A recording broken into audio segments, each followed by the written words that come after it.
यात्रेच्या सोहळ्यासाठी 20 ते 25 लाख भाविक येतील असा प्रशासनाने अंदाज व्यक्त केलेला आहे। खरं तर येणाऱ्या भाविकांना आरोग्याच्या चांगल्या सोयीसुविधा मिळाव्यात यासाठी प्रशासन देखील सज्ज झालेलं आहे। आपण आता बघू शकतो की आरोग्य विभागाच्या माध्यमातून यावर्षी वारीच्या इतिहासामध्ये पहिल्यांदाच एअर ॲम्ब्युलन्सची व्यवस्था केलेली आहे। आपण आता ह्या एअर ॲम्ब्युलन्समध्ये खरं तर बसून याचा आढावा घेतोय। आपण बघू शकतो की एअर ॲम्ब्युलन्समध्ये पेशंटला खरं तर झोपण्यासाठी देखील इथं स्ट्रेचरची व्यवस्था केलेली आहे। त्याचबरोबर जे सहकारी 2 डॉक्टर आहेत त्या डॉक्टरांना देखील अशा पद्धतीने शेजारी बसता येणार आहेत आणि जे पेशंटचे नातेवाईक आहेत त्या नातेवाईकाची देखील अशी व्यवस्था केलेली आहे। आणि विशेष म्हणजे या सेवेसाठी कुठलाही शुल्क आकारला जाणार नाही आहे। आपण जर बघितलं तर या एअर ॲम्ब्युलन्समध्ये अत्याधुनिक सगळा पूर्णपणे ICUचा सेट उभा केलेला आहे। जर कुठली जरी दुर्घटना घडली यात्रा कालावधीत तर भाविकाला तात्काळ उपचार घेतावेत यासाठी खरं तर आषाढी यात्रेत पहिल्यांदाच खरं तर एअर ॲम्ब्युलन्सची व्यवस्था ठेवलेली आहे। आपल्याबरोबर सिव्हिल सर्जन पुढे मॅडम आहेत। मॅडम काय सांगताल, आषाढी यात्रेत पहिल्यांदाच ही व्यवस्था केलेली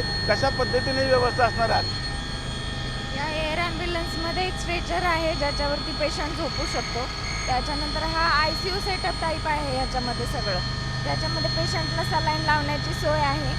इथे एक मल्टीपॅरा मॉनिटर ज्याच्यामध्ये पेशंटचा हार्ट रेट समजू शकतो, आपल्याला BP समजू शकतो, बॉडीमधलं ऑक्सिजनचं प्रमाण समजू शकतं। ऑक्सिजन ची गरज पडली तर ऑक्सिजन लावण्याची सुद्धा सोय आहे।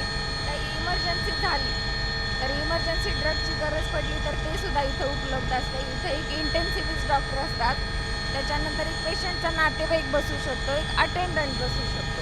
एवढी सगळी सोय आहे ह्याच्यामध्ये आणि ऑक्सिजनचे इथं 3 सिलेंडर्स असतात। आपल्याबरोबर अजून काही डॉक्टर साहेब काय सांगताल भाविकांना मी एवढंच सांगू इच्छितो की महाराष्ट्र शासन व महाराष्ट्र राज्याचे लोकप्रिय मुख्यमंत्री श्री देवेंद्र फडणवीस साहेब, लोकप्रिय उपमुख्यमंत्री श्री एकनाथजी शिंदे साहेब, तसेच महाराष्ट्र राज्याचे उपमुख्यमंत्री श्री सौ सुनेत्राताई वहिनी यांच्या वतीने हा उपक्रम पहिल्यांदाच या वारकऱ्यांसाठी उपलब्ध केलेला आहे शासनामार्फत।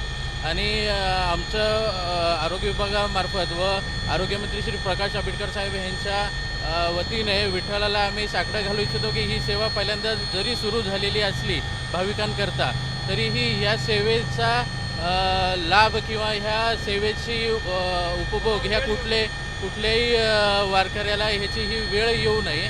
आणि जरीच देवाच्या इच्छेने जर ही अशी एखादी वेळ आली तर आरोग्य विभाग यासाठी सुसज्ज आहे। आपण बघितलं असेल की आजपासूनच खरं तर या विठ्ठलाच्या कळसाला खरं तर प्रदक्षिणा घालून खरं तर एअर ॲम्ब्युलन्सला खरं तर आज पंढरपूरमध्ये आणण्यात आलेलं आहे। आपण बघू शकतो की आज या एअर ॲम्ब्युलन्समधून विठ्ठलाचं मंदिर असेल किंवा प्रदक्षिणा मार्ग असेल संपूर्णपणे याला फेरी मारून खरं तर हे एअर ॲम्ब्युलन्स परत आपल्या एअरपोर्टवरती खरं तर ठेवण्यात येणार आहे। मॅडम काय सांगताल, आज किती दिवस एअर ॲम्ब्युलन्स सेवा राहणार आहे? एअर ॲम्ब्युलन्स 4 दिवस असणार आहे पंढरपूरमध्ये। आजपासून सुरुवात झालेली आहे। ॲक्च्युली कालच आपण लँड केलेलं आहे। समजा काही पेशंटला आपल्याला इमर्जन्सी ट्रीटमेंट द्यावी लागली तर आपण इथून पुढे पेशंट सोलापूर, पुणे किंवा मुंबईमध्ये शिफ्ट करू शकतो। ह्या यात्रेला जवळपास 25 भाविक आलेले आहेत। तर विठ्ठलाकडे प्रार्थना आहे की अशी वेळ कुणावरही येऊ नये एअर ॲम्ब्युलन्समध्ये जाण्याची। सगळ्यांची आरोग्य चांगलं राहावं, वारी आरोग्यदायी व्हावी सगळ्यांसाठी। आपण बघू शकतो की आता विठ्ठलाला पूर्णपणे प्रदक्षिणा मारतोय, पण काय सांगतात? विठ्ठलाला प्रार्थना करतो आम्ही सगळेजण, आपण सगळेजण करूया की सगळ्यांना एकदम उदंडाने निरोगी आयुष्य लाभो।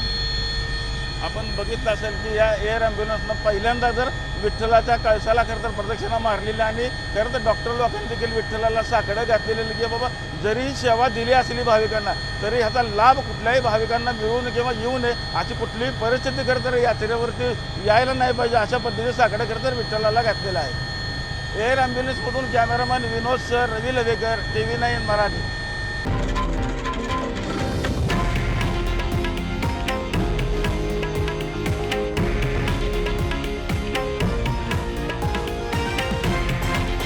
हे आहे देशातील नंबर 1 न्यूज नेटवर्क आणि आपण पाहत आहात TV9 मराठी, एकमेव।